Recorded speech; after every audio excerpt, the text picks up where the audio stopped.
Last lecture में हमने motion of satellite in a circular orbit बताया था शायद, हाँ है ना।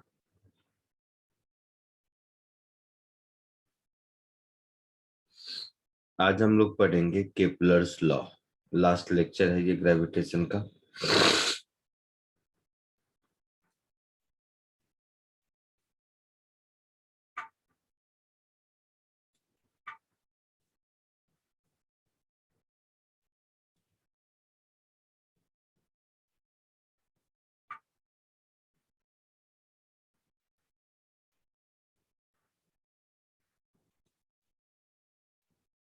Kepler's law of planetary motion.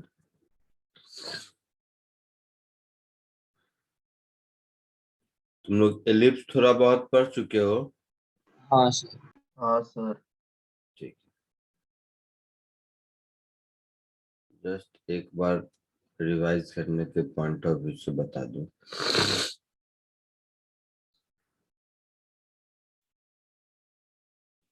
हाँ सर, 3 लॉ है। क्या हो गया?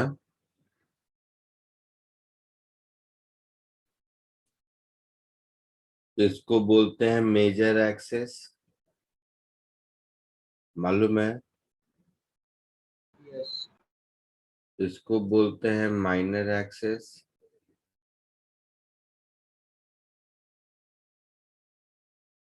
इसमें दो फोकस होते हैं।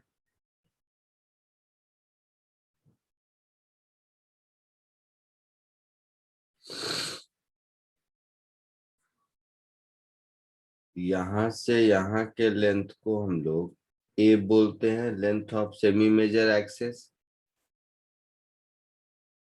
इसको हम लोग बी बोलते हैं, length of semi minor axis. ठीक है। मालूम है ये सब। यस।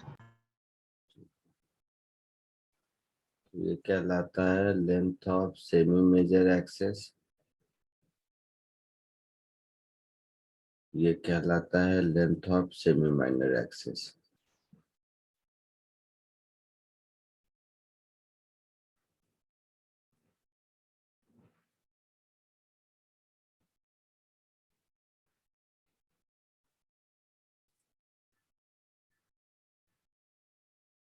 अच्छा, अगर ये ओरिजिन है तो ये दोनों फोकस का कोऑर्डिनेट ए ई कॉमा 0 होगा।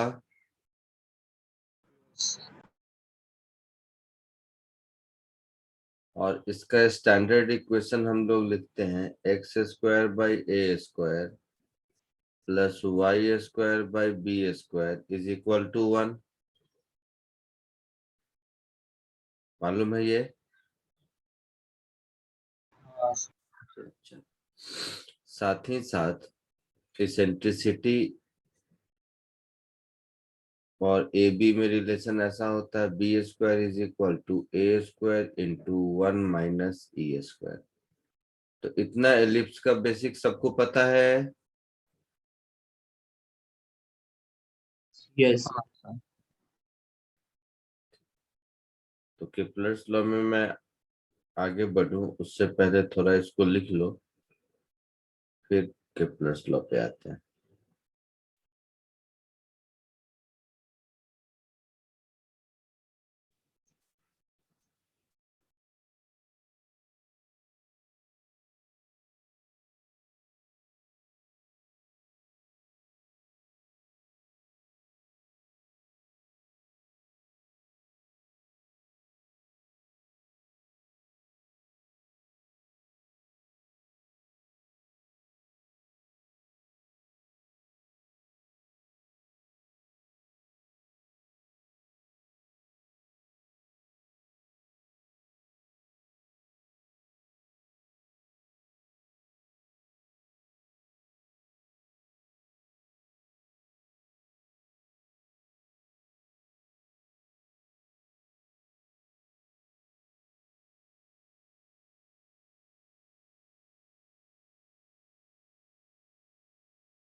हो गया सर। सर एक मिनट, हो गया। एक minute sir.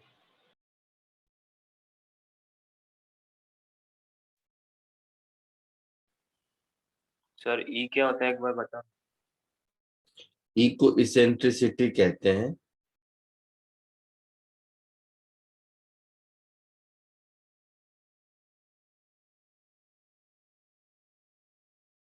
Eccentricity of ellipse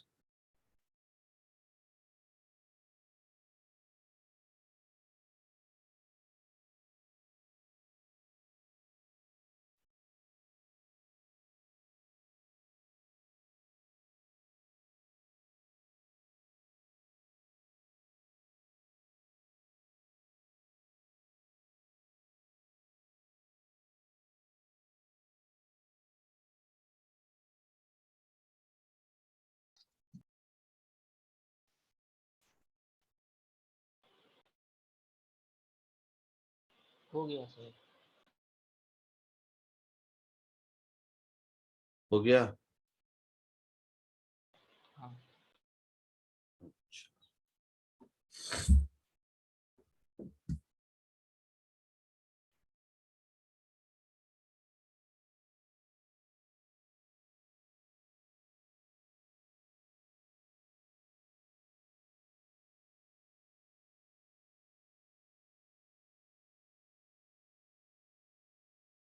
तो केप्लर्स लॉ देखो। फर्स्ट लॉ,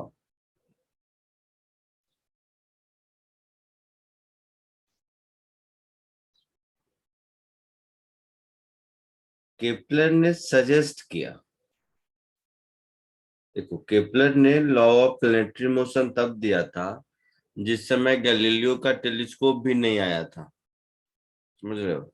मतलब उस वक्त तक कोई भी टेलीस्कोप नहीं था, कोई भी प्लैनेट वगैरह को देख नहीं सकते थे, ऐसा कुछ भी नहीं था। उस समय केपलर ने अपने कैलकुलेशन के हिसाब से लॉ दिया था। तो उससे पहले हम लोग मानते थे कि सब कुछ सर्कुलर ऑर्बिट में चलता है। केपलर सजेस्ट किया कि नहीं, सारे प्लैनेट अर्थ के अराउंड एलिप्टिकल ऑर्बिट में मूव करते हैं, सच दैट कि सन उसके किसी एक फोकस में हो। सो फर्स्ट लॉ को लॉ ऑफ ऑर्बिट भी बोलते हैं।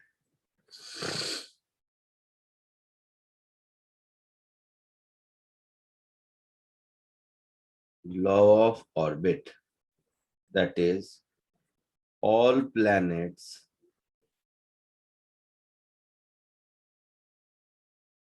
moves around sun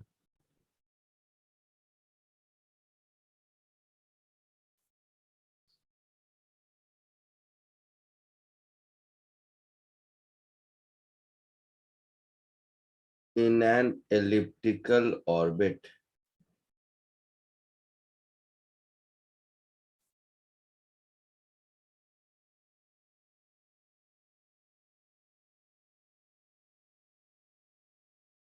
with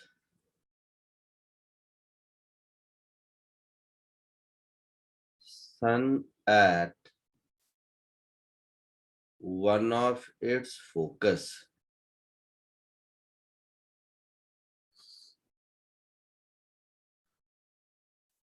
है ना?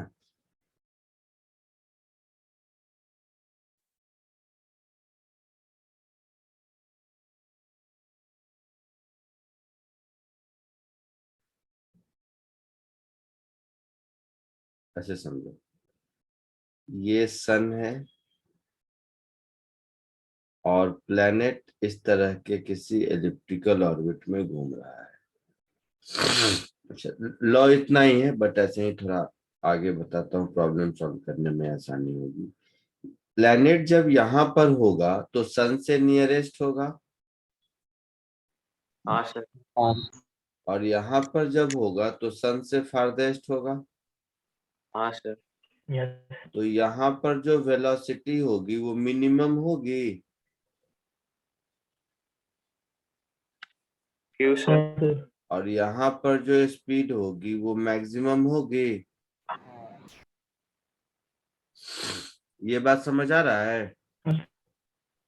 अच्छा, ये जो नियरेस्ट पोजीशन है प्लेनेट का, उसको कुछ याद है क्या कहते हैं? ज्योग्राफी में पढ़े होगे कुछ ऐसा, एपोगी पेरिगी कुछ ऐसा, हाँ सर, एफिलियन पढ़ा था। पेरिहिलियन कुछ तो था, क्या था? बोलो।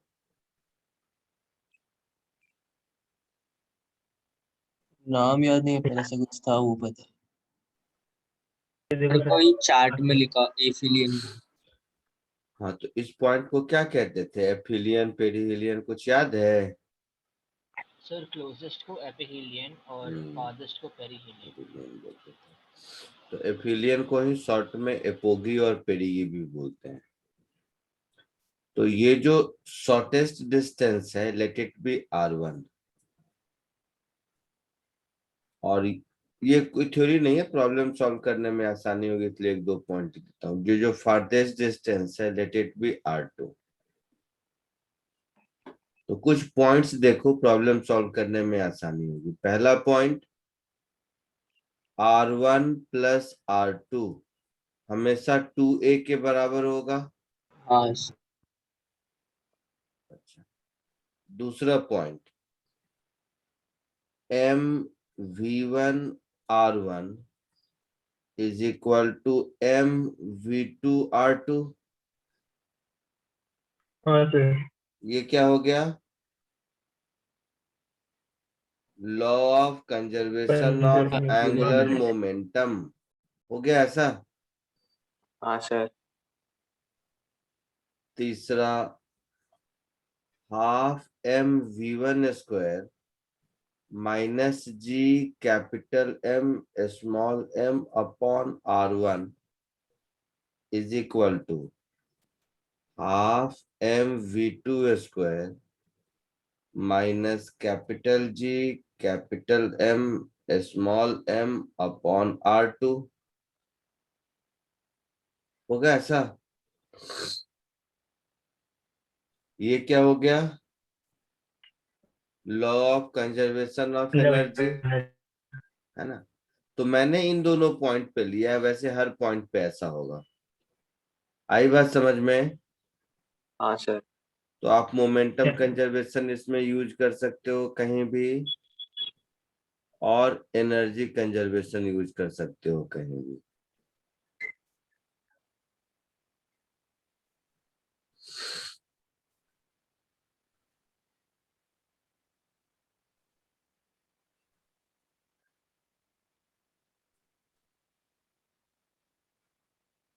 ठीक है, तो ये जो फर्स्ट लॉ है, लॉ ऑफ ऑर्बिट, इसको कॉपी कर लो।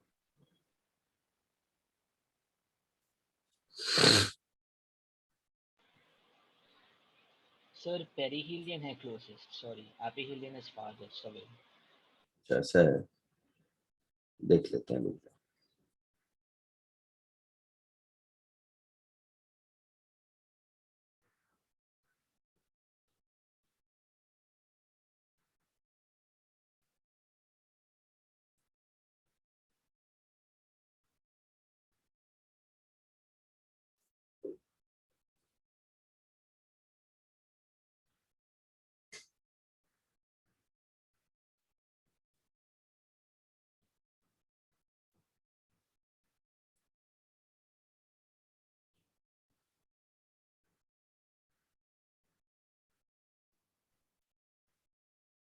एपोगी और पेरिगी भी बोलते हैं इसको।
हो गया?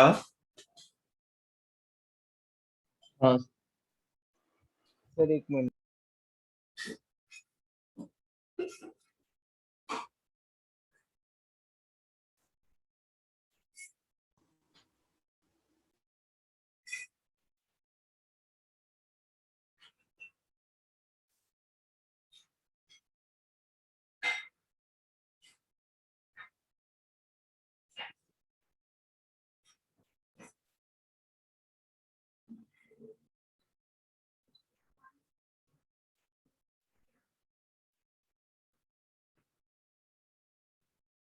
हो गया सर। हो गया।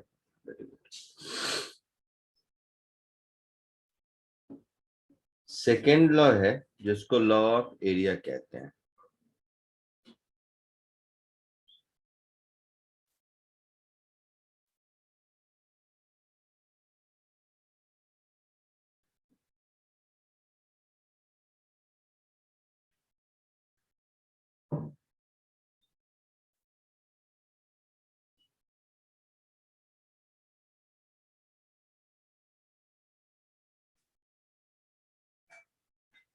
लॉ ऑफ एरिया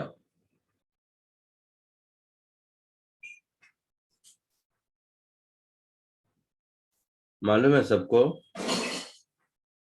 पढ़ा होगा स्कूल में थोड़ा बहुत। नहीं सर। सर इतना अच्छे से याद नहीं है, उससे cross same section time same area sweep करता है। मान लो ये सन का पोजीशन है किसी पॉइंट ऑफ टाइम पर और ये प्लेनेट का पोजीशन है किसी पॉइंट ऑफ टाइम पर।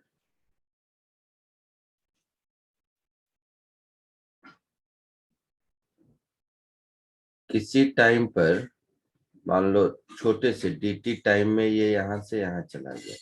ये बहुत थोड़ा डिस्टेंस है, मैंने जानबूझ के बड़ा बनाया ताकि आपको दिखाई दे। तो इस समय इसकी वेलोसिटी वेक्टर इधर है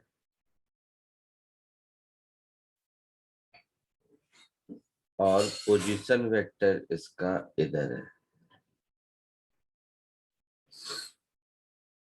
तो dt टाइम में अगर ये p से p डैश पहुंचा है, छोटा सा टाइम dt है, तो इस प्रोसेस में ये जो डिस्टेंस होगा ये ऑलमोस्ट स्ट्रेट लाइन होगा।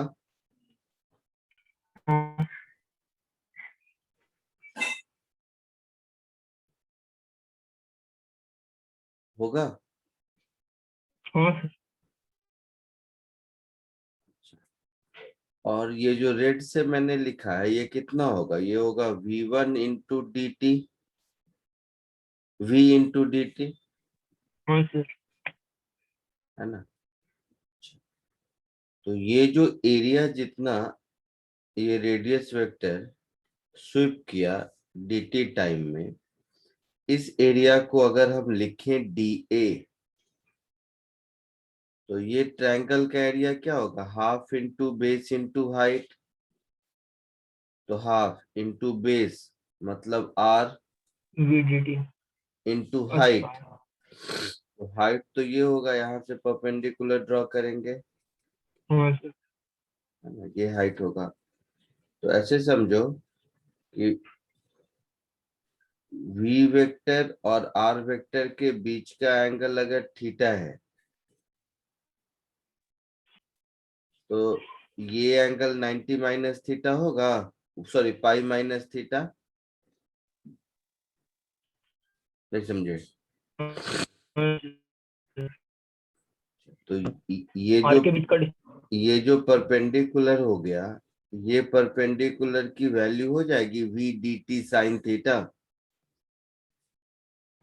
हाँ सर। ये जो लेंथ ऑफ परपेंडिकुलर है इसकी वैल्यू हो जाएगी v dt into sine theta. हाँ ठीक है? हाँ सर। तो ये हो गया into v dt into sine theta.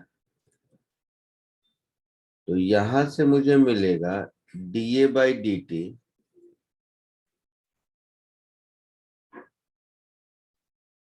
Is equal to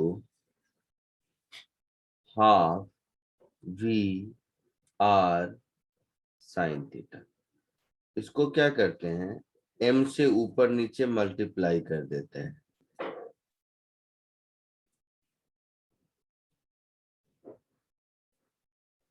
r और v वेक्टर के बीच का एंगल अगर थीटा है तो ध्यान से देखोगे ये dA बाई dt हो जाएगा 1/2m और ये हो जाएगा r क्रॉस p का मैग्नीट्यूड। तो ये हो जाएगा 1/2m एंगुलर मोमेंटम का मैग्नीट्यूड। हाँ Yes, हाँ sir. सर। अच्छा, तो हम ऐसा कह सकते हैं, since torque about sun is always zero, therefore angular momentum will remain conserved हाँ सर. about sun। हाँ सर। तो यहां से हम ये कह सकते हैं कि dA by dt is equal to mod L by 2m is equal to constant। हाँ सर। हाँ सर. अच्छा, तो इस बात को हम ऐसे लिख सकते हैं, hence any planet in an elliptical orbit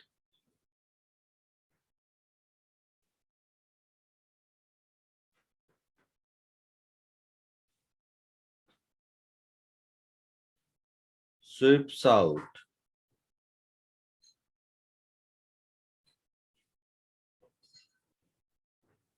equal area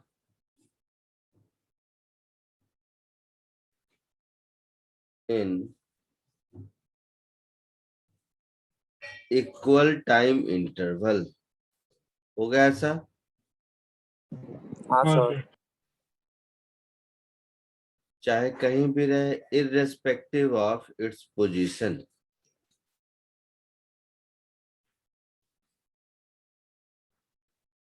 irrespective of its position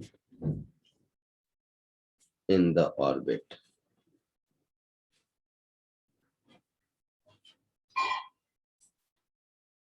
अच्छा, hence any planet नहीं, hence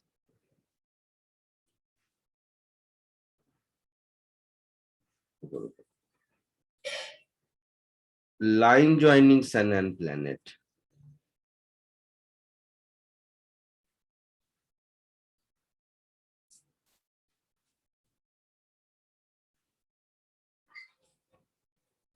line joining sun and planet। ठीक है, तो ये जो हाँ स्टेटमेंट है, ये स्टेटमेंट आपका केपलर्स लॉ है। ऊपर जो मैंने किया वो एनालिटिकल, वो केपलर्स लॉ का पार्ट नहीं है, एक तरह से समझो तो वो केपलर्स लॉ का प्रूफ हो गया। बट केपलर लॉ है आपका जो मैंने नीचे लिखा है वो। आई बात समझ में? तो जैसा मैंने कहा, केपलर ने ये सारे इंपिरिकल लॉ बहुत पहले दिए थे, उस समय जब कुछ भी साइंस बहुत ज्यादा डेवलप नहीं था। आगे चल के ये देखा गया कि केपलर्स लॉ कुछ अलग नहीं है, मोमेंटम कंजर्वेशन को ही कहने का अलग तरीका है ना? Law of Yes, sir. Conservation of angular, but ये बाद में रियलाइज हुआ, पहले तो ये केपलर्स लॉ ही है। ठीक है, इसको कॉपी कर लीजिए।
हो गया? वो लास्ट टाइम एक मिनट नहीं सर। ठीक करो।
Done sir.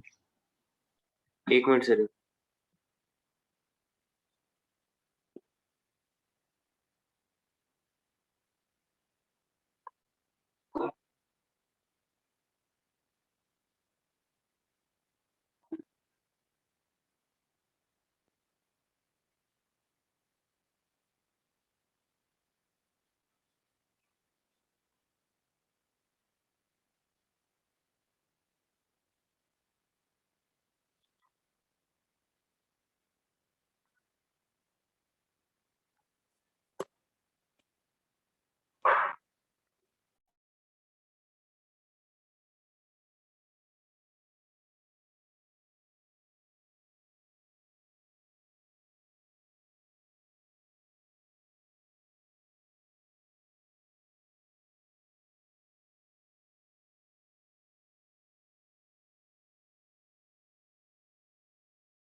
यस सर हो गया।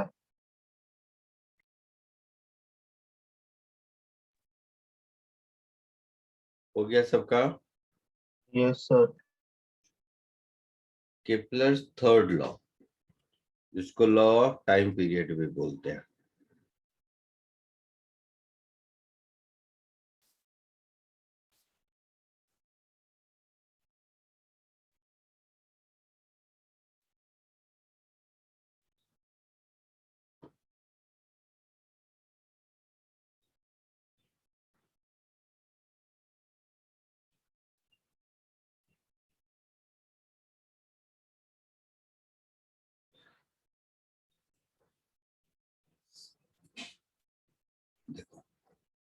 केपलर ने सजेस्ट किया कि जो टाइम पीरियड है एलिप्टिकल ऑर्बिट के around,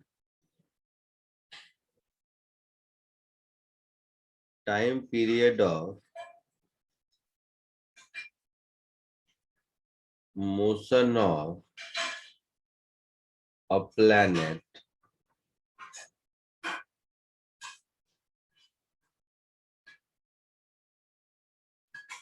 around sun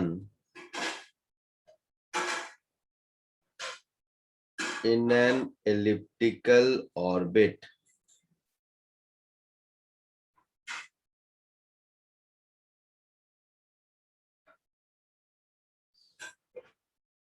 is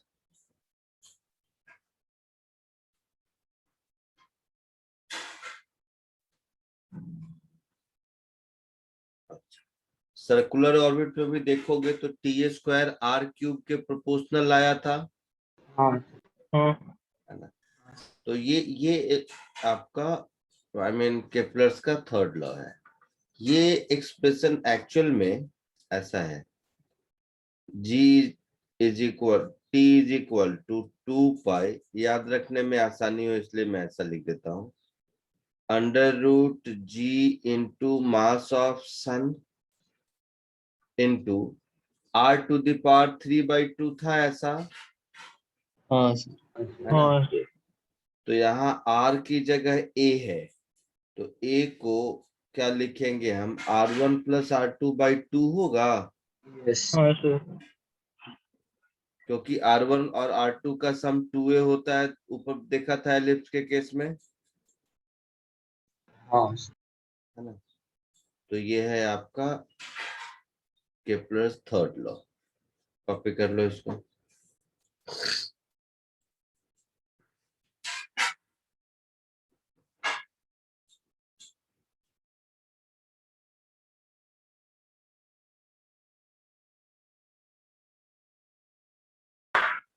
sir वो 2π/√gms वो कांस्टेंट है क्या?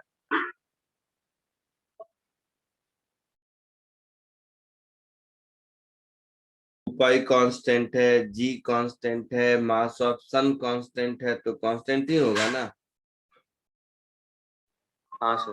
अरे देखना, लास्ट लेक्चर में तुम लोग कुछ लिखता लिखता है कि नहीं पता।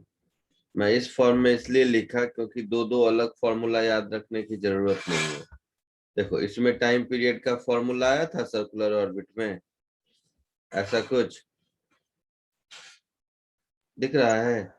तो प्लेनेट के अराउंड सैटेलाइट घूम रहा था, तो मास ऑफ प्लेनेट था। यहाँ हाँ पर सन के अराउंड प्लेनेट घूम रहा है, तो यहाँ पर मास ऑफ सन है, बाकी एक ही जैसा है। हाँ हाँ।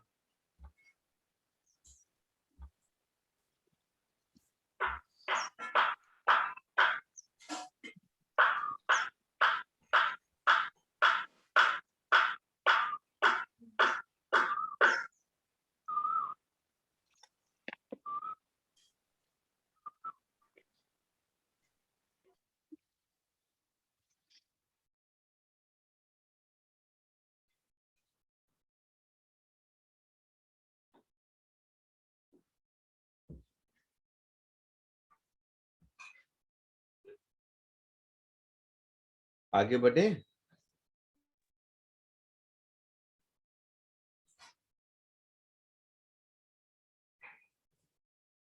Yes yes. सर एक मिनट।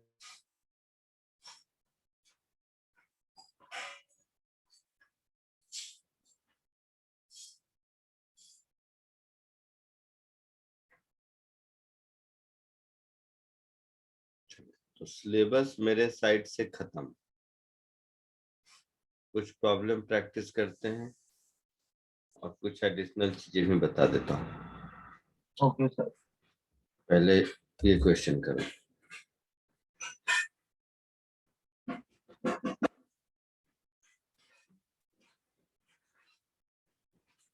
कोशिश करो।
आया सर।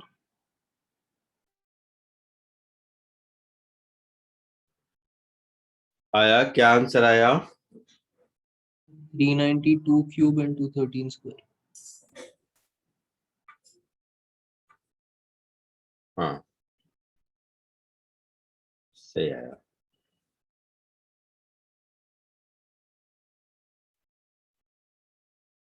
13 टाइम्स पर ईयर है ना? Yes sir. तो मून रिवॉल्व्स अराउंड अर्थ।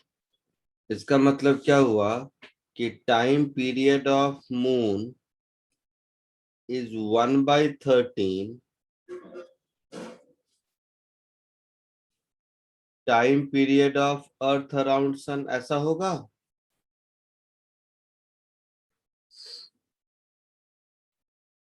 हाँ सर। तभी तो एक साल में 13 बार घूम जाता है। इसका मतलब ये हुआ कि अगर अर्थ का सन के अराउंड टाइम पीरियड 1 ईयर है, तो मून का अर्थ के अराउंड 1/13 ईयर होगा। यस हाँ सर। फिर T square proportional to R cube, ये मालूम है। हाँ सर। तो यहां से हम लिख सकते हैं distance between moon and earth का क्यूब इज इक्वल टू 1/13 का स्क्वायर इंटू, इसको क्या लिखेंगे, डिस्टेंस बिटवीन और तो सर। सन एंड अर्थ का क्यूब, ऐसा। हाँ सर। ऐसा कुछ लिखेंगे। तो अब देखो, फिर इसमें मास भी ऐड कर देंगे। हाँ, और मास भी तो आएगा टाइम स्क्वायर वाले में। एक मिनट, इसको को ठीक से लिख ही देता हूँ मैं इधर, ऐसे समझो। टाइम पीरियड को अभी हम लोगों ने ऊपर देखा था, तो 2 पाई अपॉन √g, और ये हो जाएगा मून का है ना, तो मास ऑफ अर्थ हो जाएगा into distance between moon and earth का 3/2, ऐसा होगा। This is equal to 1/13 times 2 pi √g, ये मास ऑफ सन हो जाएगा, है ना। और distance between sun and earth to the power 3/2 हो जाएगा, ऐसा कुछ है ना। हाँ सर। तो हो गया यहाँ से, ये 2 पाई, ये 2 पाई को हटा दो, ये √g को हटा दो, मुझे मास ऑफ सन चाहिए ना, रेशियो ऑफ मास ऑफ सन, तो दोनों होल स्क्वायर कर दो। तो ये हो गया r between moon and earth का cube upon mass of earth is equal to 1/13 square, distance between sun and earth का cube upon mass of sun, है ना। इसको इधर ले जाओ, तो mass of sun upon mass of earth is equal to 1/13 square into distance between sun and earth upon distance between moon and earth का whole cube, ऐसा होगा। आया समझ में? Yes sir. इसको और 392 का होल क्यूब हो जाएगा। हाँ, नहीं। तो क्या लिखा है देख लो, distance of moon from earth is, अच्छा रेशियो हाँ, किसका किसका रेशियो दिया हुआ है? सर, अर्थ टू सन और मून फॉर अर्थ हाँ, का अर्थ और सन 390। का ये 392 है, तो हाँ ये सर, ये हो गया डायरेक्ट 392। 392 का क्यूब अपॉन 13 का स्क्वायर, ऐसा कुछ आंसर है? हाँ सर। हाँ सर। कॉपी कर लो।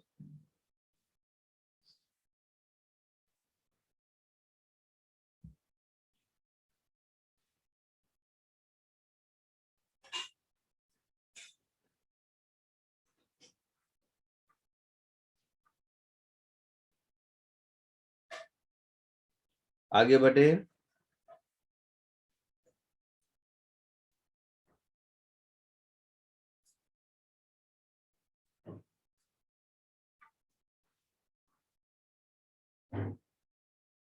आगे बढ़े।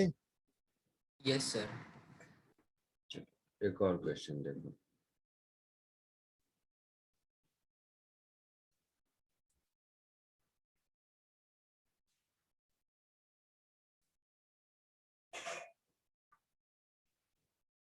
इसको कोशिश करो।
Sir 1.5 into 10 raised to 4.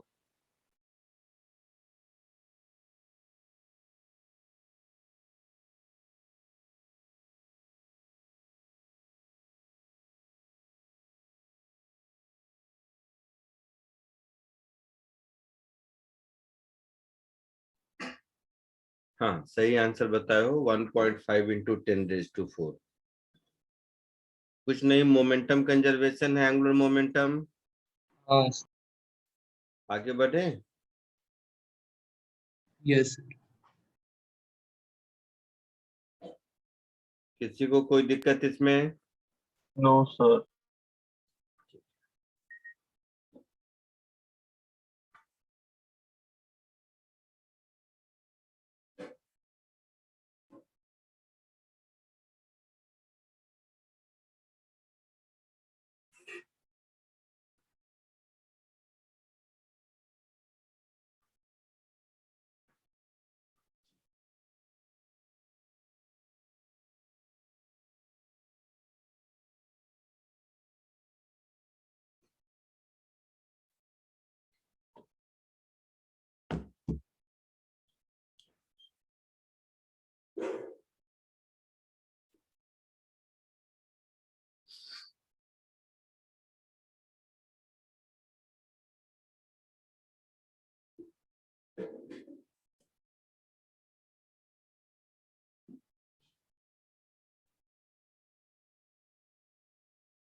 देखिए क्वेश्चन करो तो।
हो गया। एक सेकेंड।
अरे बहुत आसान है, पता नहीं तुम लोग क्यों रुक गए। इक्वेशन सॉल्व करने में वो थोड़ा problem कैलकुलेशन थोड़ा। अरे क्या कैलकुलेशन, कुछ तो है नहीं जो जबरदस्ती। Satellite revolving around planet mass है, elliptical orbit, semi major axis है, so that orbital velocity of satellite when it is at a distance r from the focus। तो जब फोकस से r पर होगा उस समय एनर्जी क्या लिखोगे?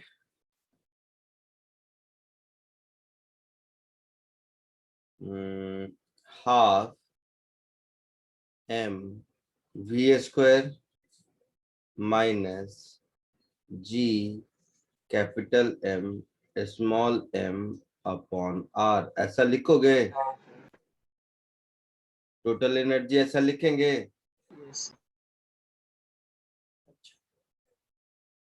तो ये तो हो गया आपका एनर्जी कंजर्वेशन। हमारे पास इस तरह हमारे पास आई मीन दो ही टूल है। अच्छा ऐसे समझो कि एनर्जी तो हमेशा कंजर्व रहेगा ना। ए डिस्टेंस और आर डिस्टेंस पे करना। क्या? फिर दो अलग डिस्टेंसेस पे हमें कंजर्व हाँ करना हाँ पड़ेगा। कभी भी करना है तो देखो। तो रो मिनट रुको। ये तो एनर्जी हो गया आर डिस्टेंस पर। टोटल एनर्जी ऑफ सैटेलाइट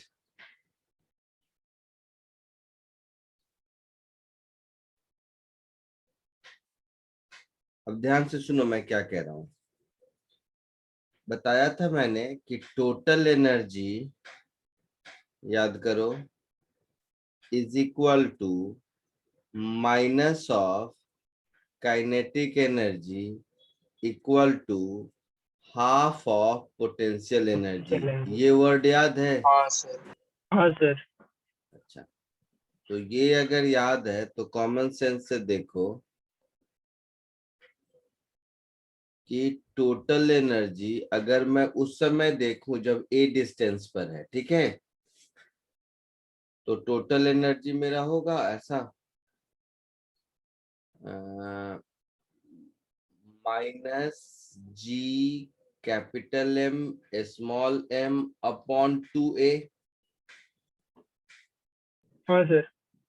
आया समझ में? हाँ सर, समझा।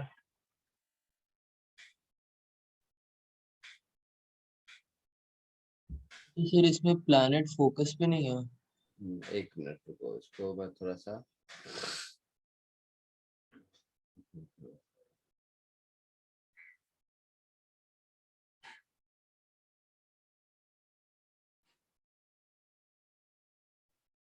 हाँ, क्या बोल रहे हो तुम? प्लैनेट? और इस पे प्लैनेट फोकस पे या सेंटर पे होगा? हाँ, प्लैनेट फोकस पे ही होते हैं। फिर तो कोई डिस्टेंस a प्लस ए ही हो अरे जाएगा। वैसा नहीं, वैसा नहीं, ये ऐसा ही होगा। तो कुछ और तरीके से समझाने की कोशिश करता हूँ। कुछ और तरीके, टोटल एनर्जी इतना ही होता है। टोटल एनर्जी इतना ही होता है, इसको कुछ और तरीके से समझाने की कोशिश करता हूँ। एक तो ये हो गया। सर हम ऐसा कर सकते हैं कि दो पॉइंट लिए जिसका डिस्टेंस r1 और r2 होगा और उनका एडिशन 2a होगा, तो हम एंगुलर मोमेंटम और एनर्जी कंजर्व करके निकाल सकते हाँ सर वैसे। हाँ, निकाल सकते हैं। मैं एक भी तरीके से, रुको ना, कुछ और बताता हूँ आसान सा।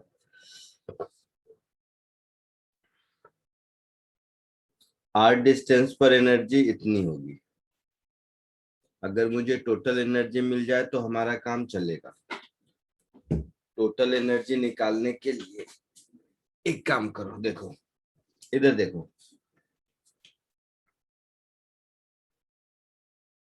सबसे पहले करते हैं कि टोटल एनर्जी कैलकुलेट करते हैं। देखना, ये है सन, इस डिस्टेंस को r1 बोल दो,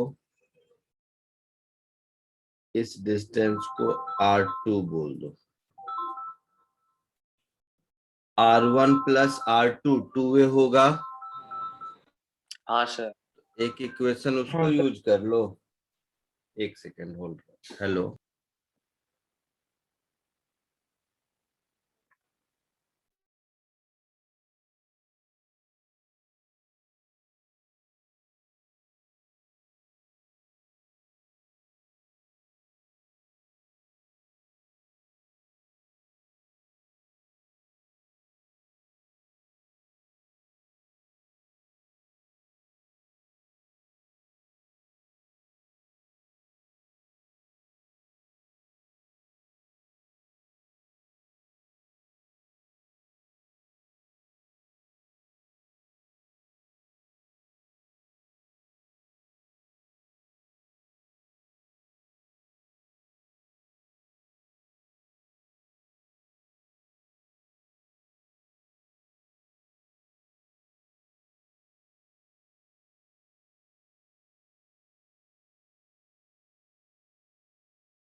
आवाज आ रही है? यस। वो फोन आ गया था। सुनो, तो यहाँ पर स्पीड कर लो v1, यहाँ पर स्पीड कर लो v2। देखो मैं क्या कह रहा हूँ, एस r1 प्लस r2 तो 2a होगा। हाँ सर। अच्छा, थोड़ा जल्दी जल्दी। मोमेंटम कंजर्वेशन से v1 r1 equal to v2 r2 होगा। हाँ सर। अच्छा, एक ही क्वेश्चन है सर, क्या बोल रहे हो? एक ही वेरिएबल के बाद सर वेलोसिटी फाइंड आउट करके वैसा। हाँ, और टोटल एनर्जी, टोटल एनर्जी तुम्हारे पास कभी भी, या तो मैं लिख दूं -gm/m/r1 प्लस ½ mv1 स्क्वायर, है ना? हाँ सर। तो या इसी को हम ऐसा भी लिख सकते हैं -gmm/r2 प्लस ½mv2 स्क्वायर। इन तीनों इक्वेशन को यूज करेंगे तो हम लोगों को टोटल एनर्जी कैसे यूज करेंगे, तो देखो इसमें से हम v2 को एलिमिनेट कर लेंगे, या इसमें से हम v1 v2 निकाल लेंगे। V1 और V2 के बीच में रिलेशन निकालना सर, और मैं हाँ, नेट को देख के। रिलेशन ही v1 v2 के बीच रिलेशन निकाल के इक्वेशन थर्ड में पुट कर लेंगे। हाँ सर, वो V1 आ हाँ सर। तो v1 आ गया, उस v1 को किसी एक में पुट कर देंगे, और नहीं तो ऐसा करो r को ही एलिमिनेट कर लो, इससे r1 r2 निकाल लो। चलो, इससे r1 r2 निकाल दोगे तो a का टर्म इंट्रोड्यूस हो गया, हाँ सर। इस r1 r2 को इसमें पुट कर दोगे तो v1 v2 मिल गया। उस v1 या v2 में से किसी एक को पुट कर दोगे तो टोटल एनर्जी मिल जाएगा। हाँ सर। तो इस क्वेश्चन पर बढ़ने से पहले मैंने बोला था मैं कुछ एक्स्ट्रा चीज बताऊंगा, तो वो एक्स्ट्रा चीज यही है। पुराना क्वेश्चन यहां तक रहने दो। अब क्या करो, फाइंड टोटल एनर्जी। समझ आया? और वो Yes. टोटल एनर्जी जो भी आएगा उसको इक्वेशन 1 से इक्वेट कर देंगे, हमारा काम चलेगा।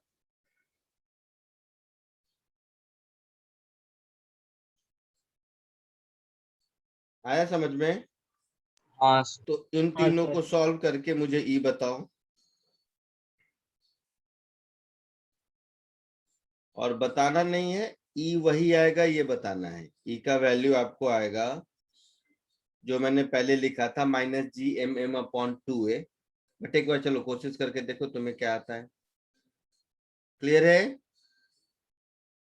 हाँ सर। जल्दी, 5 मिनट का टाइम है आपके पास, जल्दी कीजिए।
आया कुछ? सर V का वैल्यू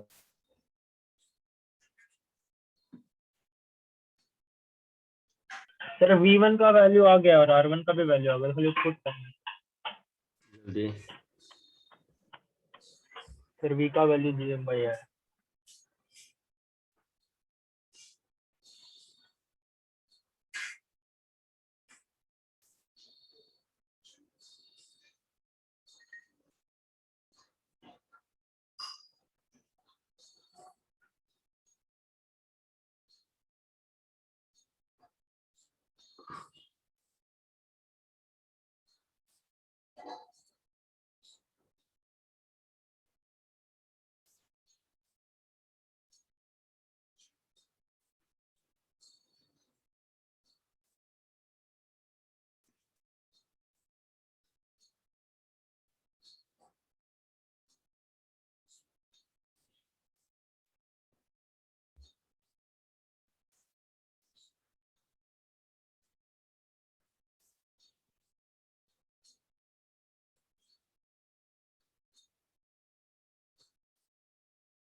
आया, बोलो। हाँ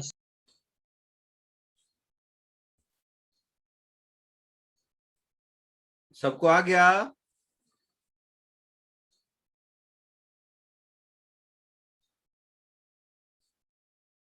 मैं कुछ नहीं, थोड़ा ऊपर नीचे कर दिया। समझो ये नोट में टोटल एनर्जी मुझे निकालना है।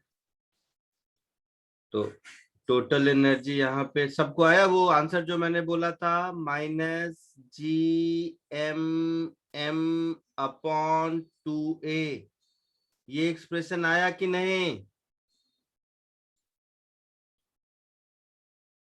यस पक्का या ऐसे ही बोल रहे हो? तो थोड़ा डिफरेंट है। किसी एक को आया या किसी को भी नहीं आया? मेरा भी थोड़ा डिफरेंट है। थोड़ा डिफरेंट मतलब क्या आया? सर मेरे को -GMM/2A भी आया और उसके साथ मेरे को सर V1 + V2 -1 भी आया। अरे तो V1 V2 एलिमिनेट करना है ना बेटा। सर V1 की वैल्यू मिल रही है पर V2 की वैल्यू R के टर्म्स में और में आ जा रही है।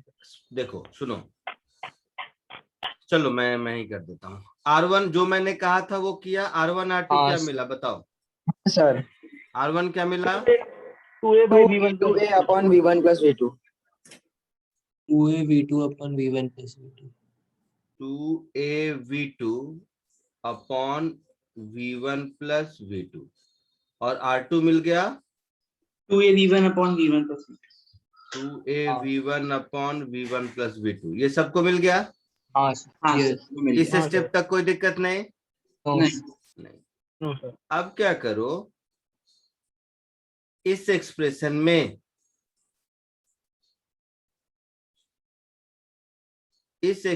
में इन दोनों में R1 R2 की वैल्यू पुट कर सकते हैं। हाँ सर से V1 V2 is equal to GM by L। तो R1 R2 की वैल्यू पुट करेंगे तो देखिए क्या होगा। इसमें R1 पुट करो और एक बार बताओ तो क्या हुआ।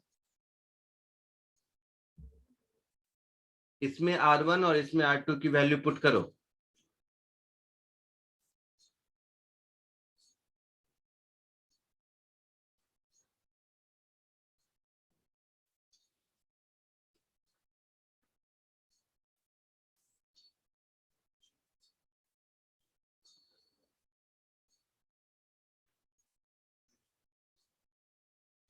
सॉल्व करने पे v2 square minus v1 square is equal to 2gm r1 minus r2 upon r1 r2 आता है। ठीक है, ये लंबा इसको ये गलत सॉल्व है। किया। एक दूसरा तरीका और देखो, अगर इसमें दिक्कत हो रही है तो सुनो। यहां पर इस मोमेंट पर तो R1 और V1 परपेंडिकुलर ही होगा इन दोनों पोजीशन पर, हाँ सर। और किसी पर हो या ना हो, यस होगा ना। तो छोड़ो, तो ऐसे मत करो, तो इससे भी आसान तरीका कर लो। यहां तक तो R1 R2 निकाल लिया, दोनों में से कोई एक पोजीशन ले लो। मान लो मैंने ये पोजीशन लिया, तो मैं ऐसा लिख सकता हूं GMM upon R1 square is equal to MV1 square by R1, ऐसा लिख सकता हूं। हाँ सर। ये R1 गया, तो यहां से देखोगे हाफ MV1 स्क्वायर की वैल्यू GMM, सॉरी ये MV नहीं, हाँ GMM बाई R1 होगा। बोलो। यस। अच्छा, तो और इसी तरह हाफ MV2 स्क्वायर की वैल्यू भी मिलेगा। सर, Similarly, 2R1 नहीं आएगा? gmm by r2। हाँ सर। क्या होगा बेटा? हाफ 2R1 MV1 हो स्क्वायर जाएगा। Equal to divide by 2R1। हाँ, यहाँ 2 हो जाएगा। हाँ, हाफ MV2 स्क्वायर भी इसी तरह G capital M small m upon 2R2 आएगा। यस। तो किसी भी पॉइंट पर अगर मैं एनर्जी लिख दूं, तो अब मैं एनर्जी को लिख सकता हूं इन दोनों में से किसी एक पॉइंट पर। समझ रहे हो? हाँ सर। ये है पेरिगी, ये है एपोगी। तो पेरिगी पर अगर मैं एनर्जी लिखूंगा तो क्या हो जाएगा? अब minus energy minus GMM upon 2R1 हो जाएगा। और एपोगी पर काइनेटिक पोटेंशियल दोनों ऐड करने के बाद ध्यान से देखो, ऐसा होगा। हाँ सर। हाँ सर।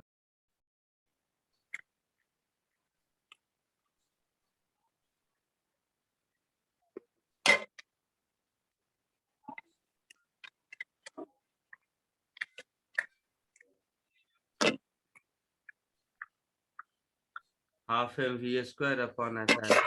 और R1 प्लस R2 A होता है, A के टर्म में मुझे पुट कर देना है, तो टोटल एनर्जी नहीं मिल जाएगी? हाँ मिल।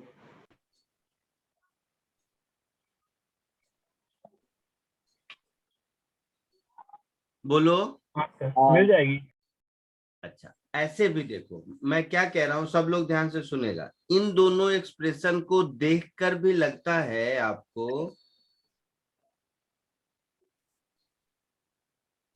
कैसे समझाऊं,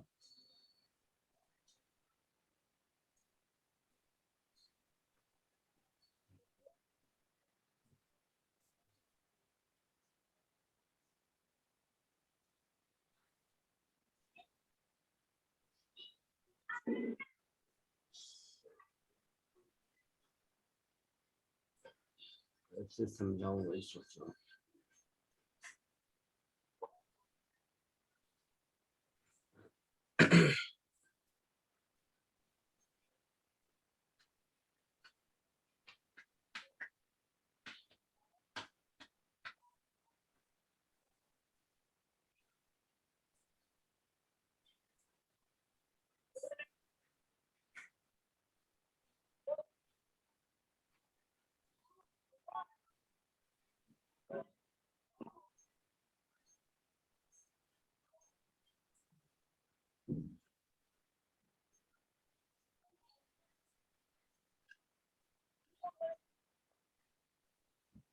अच्छा, तो ये हो गया टोटल एनर्जी E, है ना? यही आपका है टोटल एनर्जी E ना? हाँ सर। यस। तो यहीं पे लिख दो R1 को E के टर्म में, R2 को E के टर्म में, और R1 प्लस R2 2A कर लो। देखो चलो एक काम करो, इसको भी हटा दो और आसान कर लो। सॉरी, ऐसा करो, ये दोनों E होगा, ये दोनों E होगा ना। हाँ हाँ सर। तो यहां से मैं R1 को अगर लिखूंगा तो मुझे क्या मिलेगा, -GMM/2E। R2 भी इतना ही मिलेगा। हाँ यस और sir. R1 plus R2 equal to A कर दोगे 2A। अच्छा हाँ सर। आई बात समझ में। हाँ यस सर। और R1 plus R2 is equal to 2A कर दोगे तो यहां से E मिल गया A के टर्म में।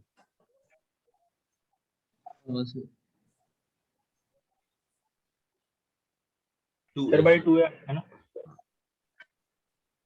आया समझ में सबको। यस हाँ ऐसे लिखो, ये ज्यादा आसान है। तो ये जैसे ही मिल गया, अब ये जो नेक्स्ट वाला क्वेश्चन दिया था ये हो गया आसान, हाँ ऑनलाइनर। सर इसे इक्वेट कर देंगे। हाँ बस। सर मुझे वो इक्वेशन मिल गया। कौन सा, ये वाला? सर नीचे वाला वो क्वेश्चन का इक्वेशन, आंसर उसका। हाँ वो तो मिल जाएगा, इसको इससे इक्वेट कर दो तो मिल गया आंसर। सर मैंने बस वो 3 इक्वेशन लगा दी। हाँ वो देखो फंडामेंटली वो तीनों लगा के तो कर ही सकते हैं, लेकिन मैं आसान तरीका के लिए ऐसा कह रहा था कि टोटल एनर्जी को एज अ फॉर्मूला याद रख लोगे तो ये लाइफ आसान हो जाएगी थोड़ी। हाँ सर।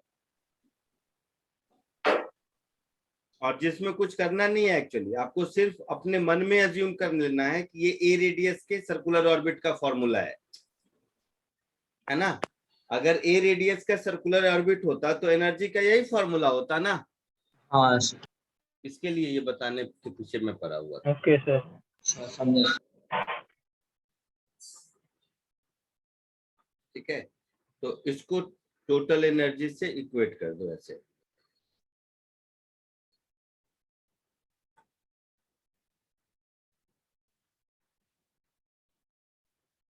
ये आपको मैं बार बार बोल रहा हूँ, याद रख लो इस स्टेटमेंट को। और याद रखना आसान है क्योंकि it is equivalent to a radius का circular orbit. Total energy of satellite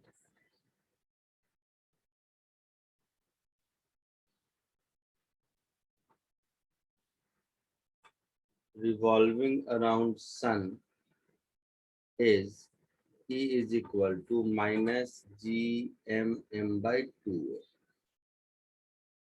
ठीक है, ये याद रखना, दोनों को इक्वेट कर दो तो आ गया। ठीक है, आया समझ में। यस हाँ सर।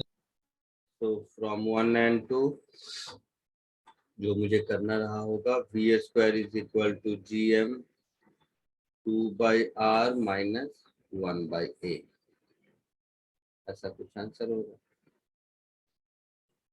ठीक है, हाँ सर। हाँ देखो टोटल एनर्जी वाला एक बार बता सकते हैं? क्या, टोटल एनर्जी वाला सिर्फ देखना सर। कॉपी करना है।